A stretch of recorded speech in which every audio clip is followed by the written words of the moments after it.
की जय हो, राजकुमारी की जय हो। राजकुमारी, हम सभी आपके बहुत बहुत आभारी हैं। हमारा जीवन धन्य है कि हमें आपके जैसी वीर और बुद्धिमती राजकुमारी मिली, जिसने अपनी जान पर खेलकर हम सभी को दमयंती के श्राप से मुक्ति दिलाई। आप सभी से हमारी सिर्फ एक प्रार्थना है, हमारे पिता से जो गलती हुई उसके लिए उन्हें माफ कर दें। प्रजा राजकुमारी से बहुत खुश थी। उन्होंने उसकी बात को फौरन स्वीकार कर लिया। ब्राह्मीण जी, दमयंती को किस जगह कैद किया गया है? राजकुमारी, दमयंती को राज्य की एक गुफा के अंदर कैद किया गया है। वो वहाँ से वापस तो नहीं आने वाली ना? नहीं राजकुमारी, लेकिन अगर आप उस गुफा के अंदर पहुंची तो वो जरूर जा सकती है, क्योंकि उस पर रोक आपकी वजह से लगी है। अब आपको उससे दूर ही रहना होगा। भला हम वहाँ क्यों जाएंगे? हम तो खुद उसको एक बुरे सपने की तरह भूल जाना चाहते हैं। हमारी प्रार्थना है कि अब राज्य में सब कुशल मंगल होगा। अब सभी राज्यवासी बहुत खुश थे, लेकिन वो भूल गए थे कि अभी निशिर मोलो से वो आजाद नहीं है। जब शनिवार की रात आई और गांव में अजीब सा शोर गूंजा,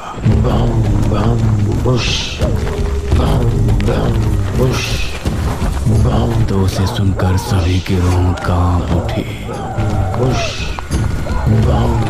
अरे, ये तो निशिर मोलो की आवाज है। निशिर मोलो आए और अपने साथ 2 आदमियों को उठाकर ले गए। अगली सुबह फिर से सभा बैठाई गई। ब्राह्मणीर जी, हम निशिर मोलो से कैसे छुटकारा पा सकते हैं? इनके विषय में तो हमने सोचा ही नहीं। महाराज, हमें ये कहते हुए बहुत दुख हो रहा है, लेकिन निशिर मोलो को रोकना दमयंती से भी ज्यादा मुश्किल कार्य है। हमें बताइए, हम अवश्य करेंगे। निशिर मोलो महाराज को एक दुष्ट राजा मानते हैं। यह सुनकर राजकुमारी के चेहरे पर परेशानी के भाव भर आए। हम उनसे बात करेंगे। निशिर मोलो के गुनहगार हम हैं, तो उनसे प्रजा को मुक्त कराना भी हमारा कर्तव्य है। नहीं पिताश्री, वो आपको देखते ही मार देंगे। ये कार्य हमें करने दीजिए आप। ठीक है पुत्री, लेकिन आप करेंगे क्या? ये सुनकर राजकुमारी के माथे पर सलवटें उभर आई। अगले शनिवार सभी लोग अपने अपने घरों में बंद थे। रात के समय वही आवाज गांव में गूंजने लगी।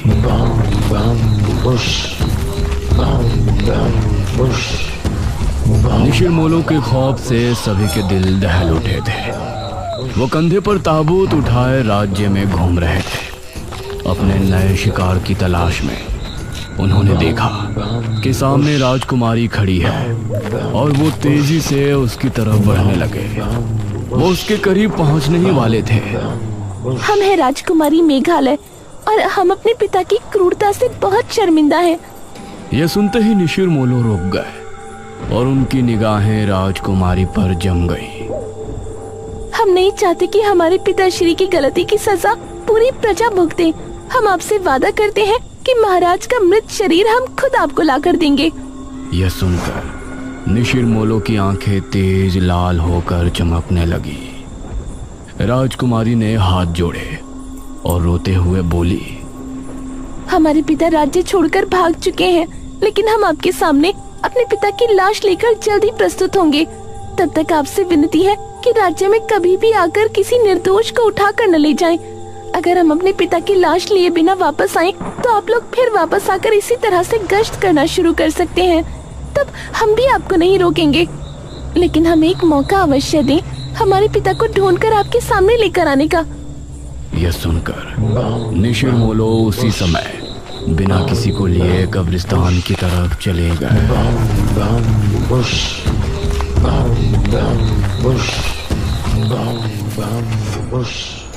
अगली सुबह सभी लोग महाराज और राजकुमारी के सामने प्रस्तुत थे। राजकुमारी, आपने उनसे ये क्यों कहा कि हम राज्य छोड़कर जा चुके हैं? क्योंकि अगर सच बोलते तो वो उसी समय यही चाहते कि हम आपको ले जाकर उन्हें सौंप दें।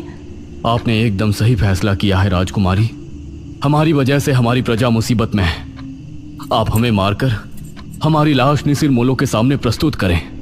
यह सुनकर प्रजा हैरान थी। सभी राजकुमारी की तरफ देख रहे थे, जिसकी आंखों से आंसू बह रहे थे।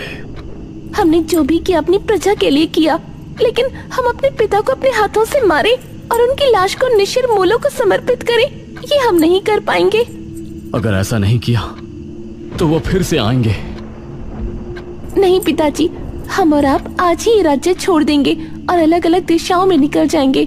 इससे निसिरमोलो कभी भी यहाँ वापस नहीं आएंगे, क्योंकि हमने उनसे वादा किया है कि जब हम यहाँ कदम रखें तभी आप राज्य में फिर से आना, और अगर उस समय हम अपने पिता की लाश आपको समर्पित न करें तो आप फिर से उसी तरह भ्रमण शुरू कर देना।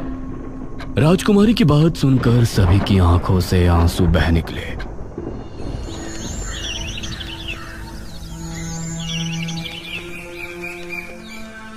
उसके बाद राजकुमारी और महाराज ने उसी दिन राज्य छोड़ दिया और फिर निसिरमोलो कभी नजर नहीं आए। इतना पढ़ने के बाद ये तांत्रिक महाराज ने पुराण बंद कर दिया।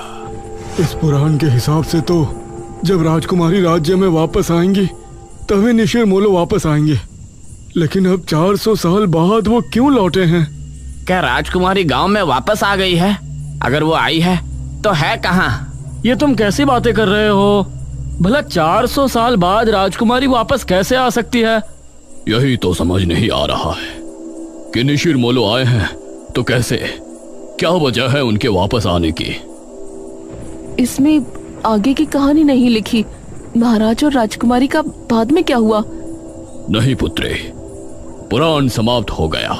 मेघना की उत्सुकता देखकर इशिता को बहुत हैरानी हो रही थी। इतना सब कुछ जानने के बाद भी वही सवाल सबके सामने था कि निसिरमोलो वापस क्यों आए।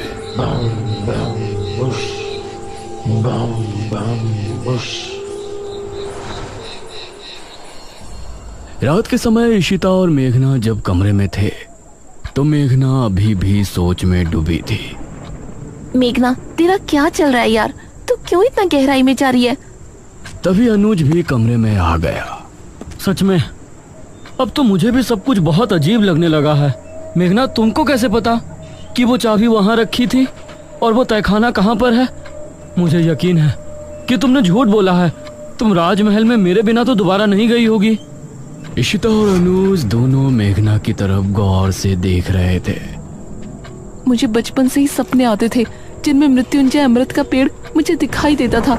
जब मैंने यहाँ गांव की जमीन पर कदम रखा तो मौसम बदल गया था और आंधी आ गई थी।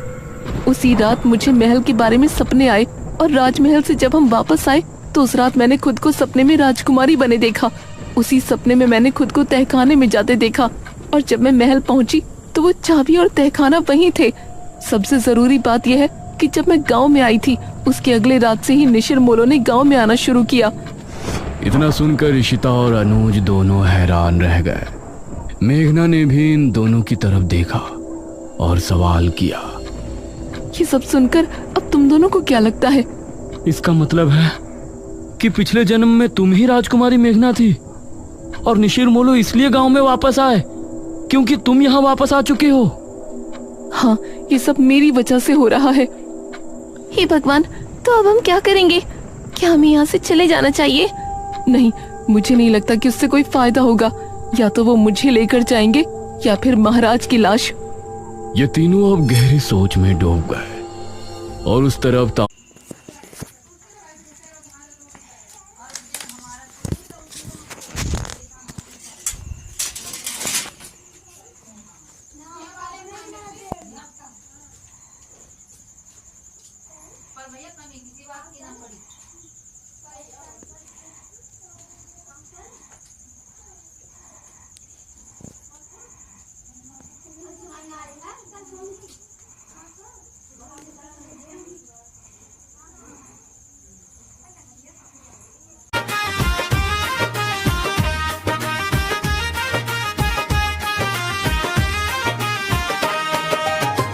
जका में गंगा बहती तेरी, माथे चंदा प्यारा है, गले में नाग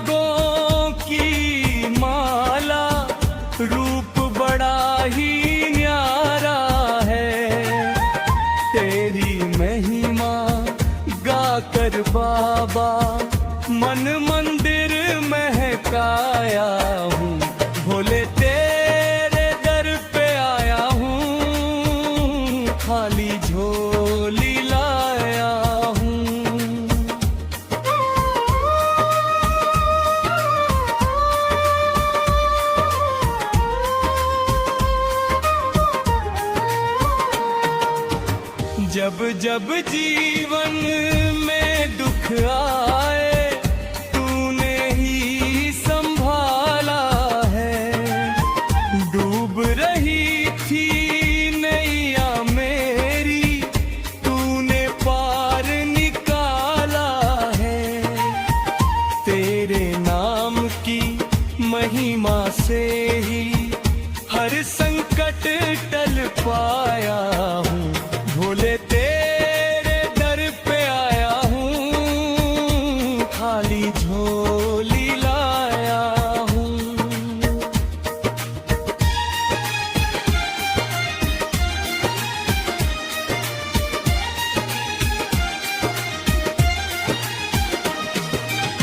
सावन आया झूम के बाबा भक्त तेरे गुण गाते हैं।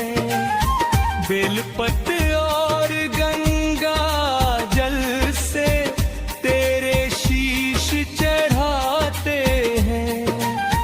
बम बम भोले की धुन में खुद को आज भुलाया हूँ। भोले तेरे दर पे आया हूँ, खाली झोली लाया हूँ।